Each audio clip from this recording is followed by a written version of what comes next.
देश के अग्रणी नेताओं में मैं तो यहां तक कहता हूं कि Jawaharlal Nehru became the prime minister by accident. अगर उनकी जगह कोई इस बात का हकदार बन सकता है, किसी को आगे लाने की बात सोची जा सकती थी, तो उस समय सरदार वल्लभ भाई पटेल को सोच सकते थे, डॉक्टर अम्बेडकर को सोच सकते थे। देश के पहले प्रधानमंत्री रहे पंडित जवाहरलाल नेहरू एक्सीडेंटल पीएम थे। जी हाँ, ये कहना है हरियाणा के पूर्व मुख्यमंत्री और केंद्रीय ऊर्जा मंत्री मनोहर लाल खट्टर का। दरअसल रविवार 12 जनवरी को रोहतक के महर्षि दयानंद विश्वविद्यालय में संविधान गौरव समारोह और राष्ट्रीय युवा खेल दिवस समारोह का आयोजन किया गया था, जिसमें बतौर मुख्य अतिथि शामिल हुए खट्टर ने कहा कि उनके हिसाब से सरदार वल्लभ भाई पटेल या भीमराव अंबेडकर को देश का पहला प्रधानमंत्री बनना था। नेहरू को वो एक्सीडेंटल पीएम मानते हैं। लेकिन आजादी के बाद देश कैसा हो, सरकारों से भी ज्यादा अगर किसी को श्रेय दिया जा सकता है तो किसी एक व्यक्ति को दिया जा सकता है, तो वो थे डॉक्टर अम्बेडकर।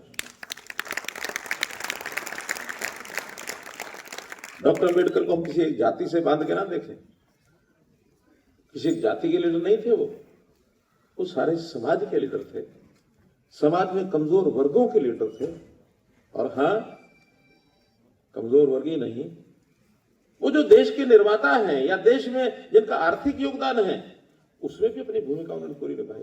देश का उद्योग कैसे हो, देश की आर्थिक स्थिति कैसे हो, इस पर भी उस समय उन्होंने पूरे विचार रखे हैं। वो विषय शायद उतना ज्यादा उभर करके आता नहीं है, लेकिन देश के अग्रणी नेताओं में मैं तो यहां तक कहता हूं कि Jawaharlal Nehru became the prime minister by accident. अगर उनकी जगह कोई इस बात का हकदार बन सकता है, किसी को आगे लाने की बात सोची जा सकती थी, तो उस समय सरदार वल्लभ भाई पटेल को सोच सकते थे, डॉक्टर अम्बेडकर को सोच सकते थे। डॉक्टर अम्बेडकर जी की भूमिका कोई उससे कम नहीं थी, लेकिन चलिए, उनका निर्णय था, उस समय किसी ने बनना था, कोई बने। आज हम समाज के लोग इन चीजों को आगे बढ़ाने की जिम्मेदारी हमारी है।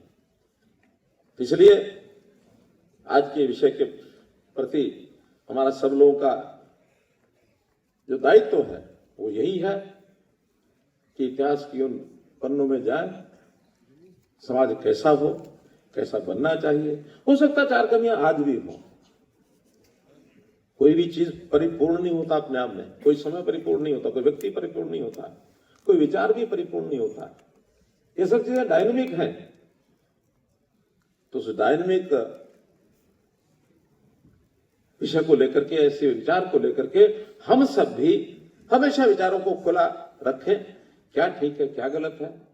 किसी राजनीति से बांधना नहीं है हमको भविष्य में आगे बढ़ना है। इस मामले में जो हमारे विचारवान विद्वान कैसा कैसा विचार रखते हैं, एक विचार आपको बताता हूं, आपको लगेगा ये कैसा विचार आया। वो कहा करते थे, देश हित पहले, पार्टी का हित बाद में। कांग्रेस हमेशा अपना हित पहले सोचती है, देश बाद में। और वो देश हित पहले, इसके लिए जैसे मोदी जी तो कहते हैं कि इंडिया फर्स्ट, लेकिन एक डॉक्टर दीनदयाल उपाध्याय, पंडित दीनदयाल उपाध्याय, उनका एक किस्सा बताता हूं। पंडित दीनदयाल उपाध्याय जब जनसंघ के महामंत्री थे, अध्यक्ष बाद में बने, जब महामंत्री थे, उस समय मीडिया के एक मित्र ने पूछा कि लोग तो हर प्रकार के पार्टियों में आएंगे, देखा देखी स्वभाव बदलेंगे, विचार बदलेंगे, आज कांग्रेस जिस रास्ते पर जा रही है वो तो ठीक नहीं है। जनसंघ बड़ी बड़ी बातें करती है, देश की, समाज की, राष्ट्रभक्ति की, देशभक्ति की। प्रश्न काल्पनिक है कि अगर कल को जनसंघ में भी इसी प्रकार का वातावरण बन गया और आप उस समय महामंत्री रहेंगे, तो क्या आपका रहेगा स्टेप, क्या रहेगा, आप क्या करेंगे? बड़ा काल्पनिक प्रश्न है। उत्तर बड़ा सरल दिया उन्होंने। अरे उनका हमें चिंता नहीं, इस बात की चिंता नहीं है। पार्टी अगर रास्ते से भटक जाए तो चिंता क्यों नहीं है, मैं और से पूछ रहा हूं। उनका बड़ा सरल उत्तर दिया कि देखिए, जनसंघ हमारे लिए गाजर की बीन है, जब तक बजेगी बजाएंगे, जिस दिन बजनी बंद हो जाएगी इसको खा जाएंगे, नई गाजर लाके और बनाएंगे।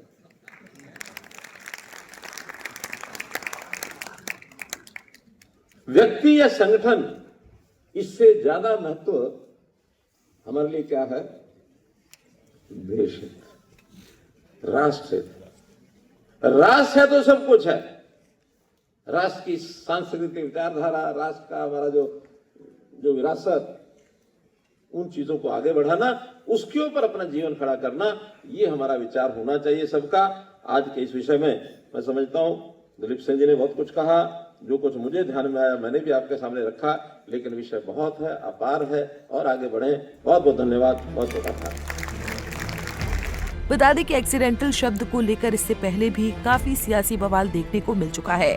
कुछ समय पहले कांग्रेस सांसद रणदीप सुरजेवाला ने मुख्यमंत्री नायब सिंह सैनी को एक्सीडेंटल सीएम बता दिया था, जिस पर बीजेपी ने पूर्व प्रधानमंत्री मनमोहन सिंह पर लिखी गई किताब द एक्सीडेंटल प्राइम मिनिस्टर की याद दिलाकर कांग्रेस पर पलटवार किया था।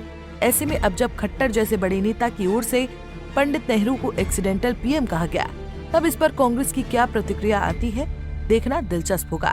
रोहतक से दीपक भारद्वाज, पंजाब केसरी टीवी। हमसे जुड़े रहने के लिए हमारे YouTube चैनल को सब्सक्राइब करें और नई वीडियो की नोटिफिकेशन के लिए बेल आइकॉन को दबाएं। अगर आप ये वीडियो Facebook पर देख रहे हैं तो लाइक जरूर करें और ज्यादा से ज्यादा शेयर करें। धन्यवाद।